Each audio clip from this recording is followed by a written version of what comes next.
Mark Twain Biography 1835 to 1910. Mark Twain, the writer, adventurer and wily social critic born Samuel Clemens, wrote the novels Adventures of Tom Sawyer and Adventures of Huckleberry Finn. Who was Mark Twain? Mark Twain, whose real name was Samuel Clemens, was the celebrated author of several novels, including two major classics of American literature, The Adventures of Tom Sawyer and Adventures of Huckleberry Finn. He was also a riverboat pilot, journalist, lecturer, entrepreneur and inventor. Early life. Twain was born Samuel Langhorne Clemens in the tiny village of Florida, Missouri, on November 30, 1835, the sixth child of John and Jane Clemens. When he was 4 years old, his family moved to nearby Hannibal, a bustling river town of 1,000 people. John Clemens worked as a storekeeper, lawyer, judge and land speculator, dreaming of wealth but never achieving it, sometimes finding it hard to feed his family. He was an unsmiling fellow. According to one legend, young Sam never saw his father laugh. His mother, by contrast, was a fun-loving, tender-hearted homemaker who whiled away many a winter's night for her family by telling stories. She became head of the household in 1847 when John died unexpectedly. The Clemens family now became almost destitute, wrote biographer Everett Emerson, and was forced into years of economic struggle, a fact that would shape the career of Twain. Twain in Hannibal. Twain stayed in Hannibal until age 17.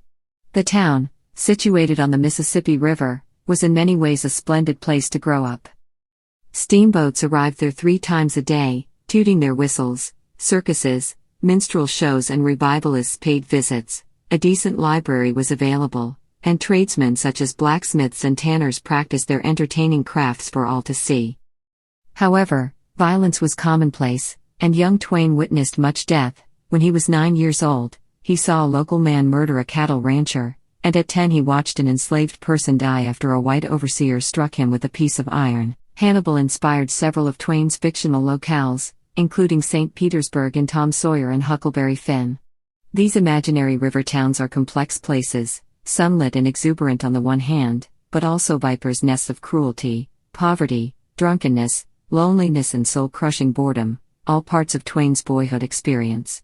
Sam kept up his schooling until he was about 12 years old, when, with his father dead and the family needing a source of income, he found employment as an apprentice printer at the Hannibal Courier, which paid him with a meager ration of food. In 1851, at 15, he got a job as a printer and occasional writer and editor at the Hannibal Western Union, a little newspaper owned by his brother, Orion. Steamboat pilot. Then, in 1857, 21-year-old Twain fulfilled a dream. He began learning the art of piloting a steamboat on the Mississippi. A licensed steamboat pilot by 1859, he soon found regular employment plying the shoals and channels of the great river. Twain loved his career. It was exciting, well-paying and high status, roughly akin to flying a jetliner today. However, his service was cut short in 1861 by the outbreak of the Civil War, which halted most civilian traffic on the river. As the Civil War began, the people of Missouri angrily split between support for the Union and the Confederate States.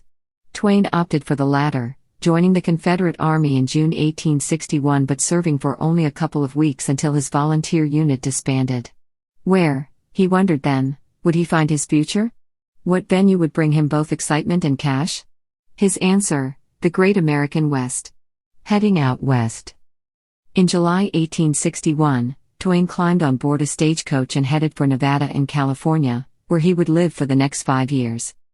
At first, he prospected for silver and gold, convinced that he would become the savior of his struggling family and the sharpest-dressed man in Virginia City and San Francisco. But nothing panned out, and by the middle of 1862, he was flat broke and in need of a regular job. Twain knew his way around a newspaper office, so that September, he went to work as a reporter for the Virginia City Territorial Enterprise. He churned out news stories, editorials and sketches, and along the way adopted the pen name Mark Twain, steamboat slang for 12 feet of water. Twain became one of the best-known storytellers in the West. He honed a distinctive narrative style, friendly, funny, irreverent, often satirical and always eager to deflate the pretentious. He got a big break in 1865, when one of his tales about life in a mining camp, Jim Smiley and his jumping frog, was printed in newspapers and magazines around the country. The story later appeared under various titles. Innocents Abroad. His next step up the ladder of success came in 1867, when he took a 5-month sea cruise in the Mediterranean, writing humorously about the sights for American newspapers with an eye toward getting a book out of the trip. In 1869, The Innocents Abroad was published, and it became a nationwide bestseller. At 34, this handsome, red-haired, affable, canny, egocentric and ambitious journalist and traveler had become one of the most popular and famous writers in America. Marriage to Olivia Langdon. However, Twain worried about being a Westerner. In those years, the country's cultural life was dictated by an Eastern establishment centered in New York City and Boston, a straight-laced, Victorian, moneyed group that cowed Twain. An indisputable and almost overwhelming sense of inferiority bounced around his psyche, wrote scholar Hamlin Hill, noting that these feelings were competing with his aggressiveness and vanity. Twain's fervent wish was to get rich, support his mother, rise socially and receive what he called the respectful regard of a high Eastern civilization. In February 1870, he improved his social status by marrying 24-year-old Olivia, Livy, Langdon, the daughter of a rich New York coal merchant. Writing to a friend shortly after his wedding, Twain could not believe his good luck. "I have the only sweetheart I have ever loved. She is the best girl, and the sweetest, and gentlest, and the daintiest, and she is the most perfect gem of womankind." Livy, like many people during that time, took pride in her pious, high-minded, genteel approach to life. Twain hoped that she would reform him, a mere humorist, from his rustic ways. The couple settled in Buffalo and later had 4 children. Mark Twain's books. Thankfully, Twain's glorious low-minded Western voice broke through on occasion. The Adventures of Tom Sawyer. The Adventures of Tom Sawyer was published in 1876, and soon thereafter he began writing a sequel, Adventures of Huckleberry Finn. Writing this work, commented biographer Everett Emerson, freed Twain temporarily from the inhibitions of the culture he had chosen to embrace. Adventures of Huckleberry Finn. All modern American literature comes from one book by Twain called Huckleberry Finn, Ernest Hemingway wrote in 1935, giving short shrift to Herman Melville and others but making an interesting point. Hemingway's comment refers specifically to the colloquial language of Twain's masterpiece, as for perhaps the first time in America, the vivid, raw, not-so-respectable voice of the common folk was used to create great literature. Huck Finn required years to conceptualize and write, and Twain often put it aside.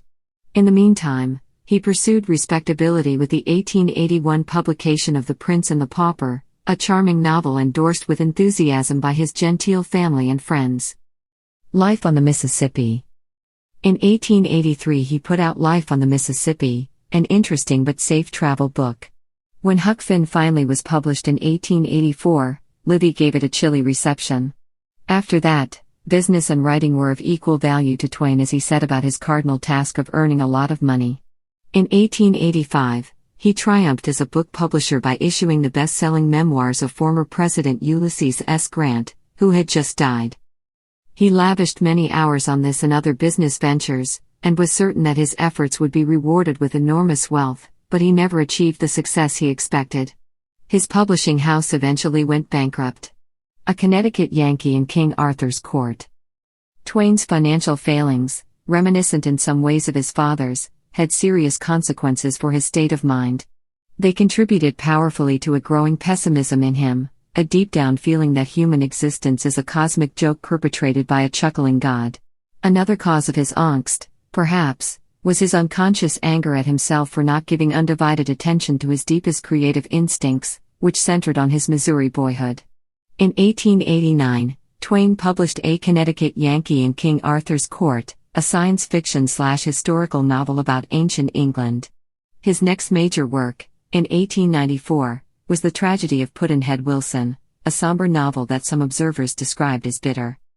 He also wrote short stories, essays and several other books, including a study of Joan of Arc. Some of these later works have enduring merit, and his unfinished work The Chronicle of Young Satan has fervent admirers today. Twain's last 15 years were filled with public honors, including degrees from Oxford and Yale. Probably the most famous American of the late 19th century, he was much photographed and applauded wherever he went. Indeed, he was one of the most prominent celebrities in the world, traveling widely overseas, including a successful round-the-world lecture tour in 1895-96, undertaken to pay off his debts. Family struggles.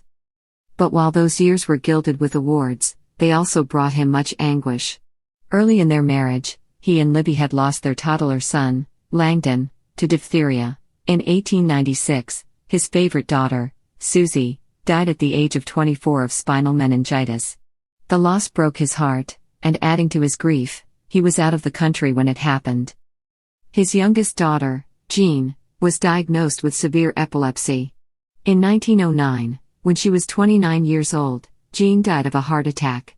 For many years, Twain's relationship with middle daughter Clara was distant and full of quarrels. In June 1904, while Twain traveled, Libby died after a long illness. The full nature of his feelings toward her is puzzling, wrote scholar R. Kent Rasmussen. If he treasured Libby's comradeship as much as he often said, why did he spend so much time away from her? But absent or not, throughout 34 years of marriage, Twain had indeed loved his wife. Wheresoever she was, there was Eden, he wrote in tribute to her. Twain became somewhat bitter in his later years, even while projecting an amiable persona to his public. In private he demonstrated a stunning insensitivity to friends and loved ones. Much of the last decade of his life, he lived in hell, wrote Hamlin Hill. He wrote a fair amount but was unable to finish most of his projects. His memory faltered. Twain suffered volcanic rages and nasty bouts of paranoia, and he experienced many periods of depressed indolence, which he tried to assuage by smoking cigars, reading in bed and playing endless hours of billiards and cards. Death. Twain died on April 21, 1910, at the age of 74. He was buried in Elmira, New York. The Mark Twain House in Hartford, Connecticut, is now a popular attraction and is designated a National Historic Landmark. Twain is remembered as a great chronicler of American life in the 19th and early 20th centuries.